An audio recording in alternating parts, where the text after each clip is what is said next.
Financial markets పై పట్టు సాధించాలనుకునే వాళ్ళు Revanth conduct చేసే వెబినార్ కోసం ఈ నెంబర్ కి కాల్ చేయండి. నమస్తే, వెల్కమ్ టు విష్ణు టాక్స్. ప్రస్తుతం నాతో పాటు NISM and CRISIL certified wealth manager Revanth Chalamala ఉన్నారు. వారితో మాట్లాడదాం. నమస్తే రేవంత్. నమస్తే అండి. రేవంత్, ఒక సింపుల్ టాపిక్ ఒకటి తీసుకుందాము. ఓకే. ధనవంతులు అయిన వాళ్ళు, అవుతున్న వాళ్ళు, అవ్వాలి అనుకుంటున్న వాళ్ళు, వాళ్ళ ఆలోచనలు ఏ విధంగా ఉంటాయి? ధనవంతులు కాలేక ఆగిపోయిన వాళ్ళు, ఆగిపోతున్న వాళ్ళు, వాళ్ళ ఆలోచనలు ఏ విధంగా ఉంటాయి అసలు? సో ప్రతిదానికి మూలం ధనం. మూలం ఇదం జగత్. ఎస్. సో బేసిక్గా ఈ మొత్తాన్ని డిసైడ్ చేసేది మనం చూసే విధానం. ఒక పుస్తకాన్ని చూసినప్పుడు ఎంటర్టైన్మెంట్గా కొంతమంది చూస్తారు. అదే పుస్తకాన్ని ఇంకొకరు చూసినప్పుడు దాంట్లో నుంచి ఏదో ఒక పాయింట్ని పిక్ చేసుకొని వాళ్ళ లైఫ్లో దాన్ని అలవాటుగా మార్చుకొని ఎదుగుతారు. సో చూసే విధానం అంతే. ఒకటే పేపర్ అందరూ చదువుతారు, అందరికీ సేమ్ పాయింట్స్ ఉంటాయి అందులో, కానీ ఒక్కొక్కళ్ళు ఒక్కొక్కటి పిక్ చేస్తూ ఉంటారు. అవసరమైంది పిక్ చేసిన వాడు ధనవంతుడు అయిపోతారు. సో బేసిక్ ఇక్కడ కొన్ని బిహేవియరల్ చేంజెస్ ఉంటాయి. చాలా క్లియర్గా చెప్తా. సో ఇక్కడ నేను ధనవంతుడా అంటే రిచ్ పోర్ అనే కేటగరైజేషన్ కాదు, కానీ పోర్ మైండ్ రిచ్ మైండ్ అని మాట్లాడతారు, రైట్? సో బేసిక్గా పోర్ మైండ్ సెట్తో ఉండే వాళ్ళు ఏం చేస్తారంటే రిచ్గా కనపడటం కోసం ప్రయత్నం చేస్తారు. వాళ్ళ లైఫ్ అంతా కూడా సో బేసిక్గా నేను బాగా కనపడాలి, రిచ్ వాళ్ళలాగా కనపడాలి అన్న దానికోసమే మన జీవితం అంతా తాపత్రయపడిపోతూ ఉంటారు.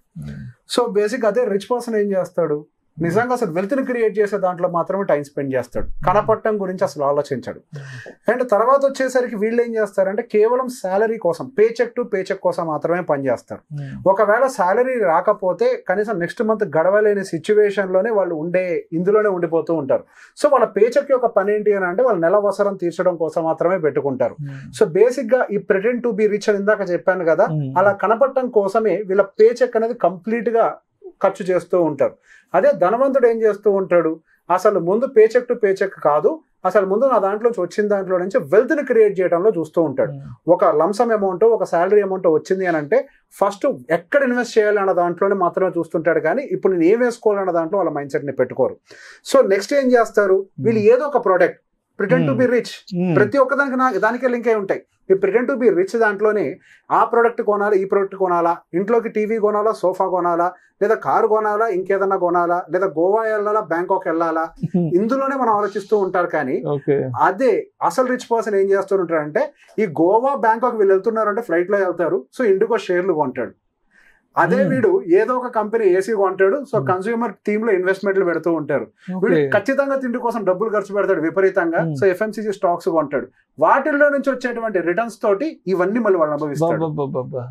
ఈ రెండింటి మధ్యలో ఉండేటువంటి వ్యత్యాసం. ఇన్వెస్ట్మెంట్స్ చేస్తుంటారు, దాని మీద వచ్చే రిటర్న్స్ తో వీళ్ళు అవసరాలు తీర్చుకుంటారు. కానీ ముందు ఏం చేస్తారు అని అంటే వీటిల్లో పెడతారు. చూసే విధానం అందరికీ గోల్ అదే, కానీ ముందు ఏ పని చేస్తాము అన్న దాన్ని బట్టి ఇటు రిచ్ పూర్ అని డిసైడ్ అవుతూ ఉంటుంది.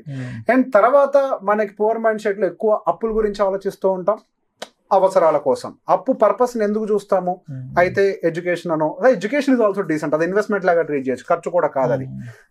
Other activities like EMI, phone కొంటానుకో, బైక్ కొంటానుకో, కార్ కొంటానుకో, ఇంట్లో ఏసీ కొంటానుకో, టీవీ కొంటానుకో, నిన్న అయింది బిగ్ బిలియన్ సేల్స్ జరుగుతున్నట్టు.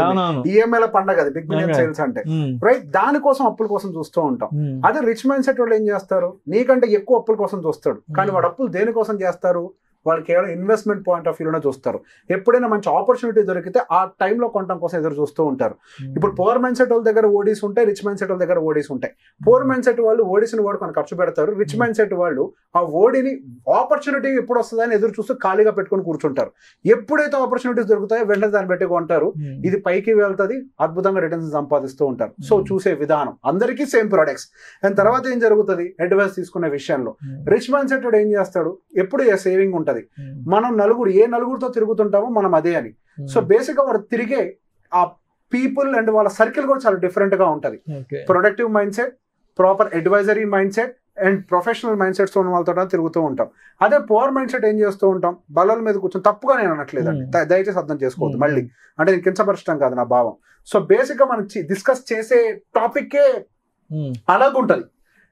అసలు ప్రొడక్టివ్ టాపిక్స్ మీద డిస్కషన్ పెట్టకుండా we only discuss on unwanted stuff like movies, A politics. Cinema ఎప్పుడు release Yes.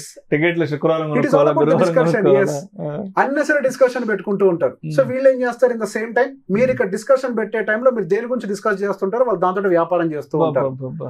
It's a simple thing. ఇప్పుడు మీ దగ్గర ఉండేటువంటి ఆ నలుగురు ఎవరు అనేది మీరు ఖచ్చితంగా నిర్ణయించుకోవాలి.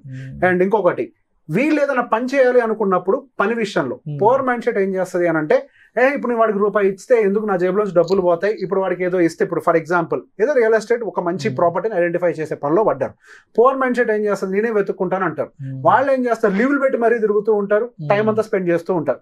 వీళ్ళు ఏం చేస్తారు, అదే టైంలో ఆ పనిని వేరే ఒక బ్రోకర్కి అప్పచెప్పేసి వాళ్ళు ఇంకొక పనిలోకి వెళ్ళి అక్కడ డబ్బులు సంపాదిస్తూ ఉంటారు. వీళ్ళు ఏం చేస్తారు, డబ్బులు వచ్చే పనిని వదిలేసి ఈ ప్రాపర్టీని వెతకటము, ఇంకేదైనా పనుల మీద రీసెర్చ్ చేయడం లాంటిలో టైం వేస్ట్ చేస్తూ ఉంటారు. వీడేమో డబ్బులు సంపాదిస్తాడు, వీడేమో వచ్చే ఆదాయాన్ని లీవ్ పెట్టుకొని మరి ఖర్చు పెడుతూ ఉంటాడు.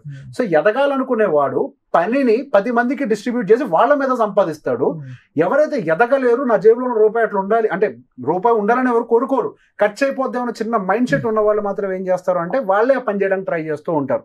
సంపాదించే టైంలో మీరు టైంని స్పెండ్ చేసుకుంటూ సంపాదించుకోరు. వీళ్ళేమో ప్రొడక్టివ్ అవుతారు, మీరేమో వెతుక్కుంటూ కూర్చుండిపోతారు. వీడికేమో ఆపర్చునిటీస్, ఈ ల్యాండ్ దొరికేటప్పుడు 10 ఆపర్చునిటీస్ ఎదుగుతూ ఉంటాడు, మీరు మాత్రం ఒకటే ల్యాండ్ మీద ఎదుగుతూ కూర్చుంటూ ఉంటారు.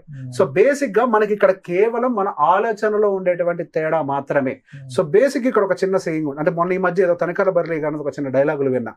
ఈ ప్రతి ఒక్క మనిషికి మధ్యలో ఉండేదల్లా ఏంటి అంటే జీతం మధ్యలో తేడా. నువ్వు ఏసీ రూమ్ లో కూర్చొని సాఫ్ట్వేర్ ఉద్యోగం చేయి, రోడ్డు మీద వాడు కేవలం క్లీన్ చేసుకొని, మీ ఇద్దరు చేసేది జీతం పనే, ఇద్దరు పని చేసేది జీతాల కోసమే, ఆ నెల ఖర్చుల కోసమే. మీ ఇద్దరి మధ్యలో ఉన్న వ్యత్యాసం ఏమీ లేదు. ఎవడైతే ఈ రియల్ లైఫ్ స్టైల్ మార్చుకోవాలి అని అనుకుంటారో వీళ్ళిద్దరి మధ్యలో ఉండే ఒకే ఒక చిన్న గీత ఏంటి అని అంటే, మనం చూసే పర్స్పెక్టివ్. మీరు ఇటు కోణంలో చూస్తారా, ఇటు కోణంలో చూస్తారా అనేది మాత్రమే మీరు ఏం చేస్తారు, మీరు ఏం అవుతారు అనేది నిర్ణయిస్తుంది. మీరు జీతగాలుగా మిగిలిపోతారా, లేకపోతే ధనవంతులుగా చేరుకొని ఈ నెల జీతం అనే ఒక బర్డెన్, సో కాల్ ఈ ట్రాప్ నుంచి బయటకు వచ్చేసి రియల్ వెల్త్ క్రియేటర్ గా మారుతారా అనేది నిర్ణయించబడుతుంది. Thank you so much Revanth. Thank you అండి.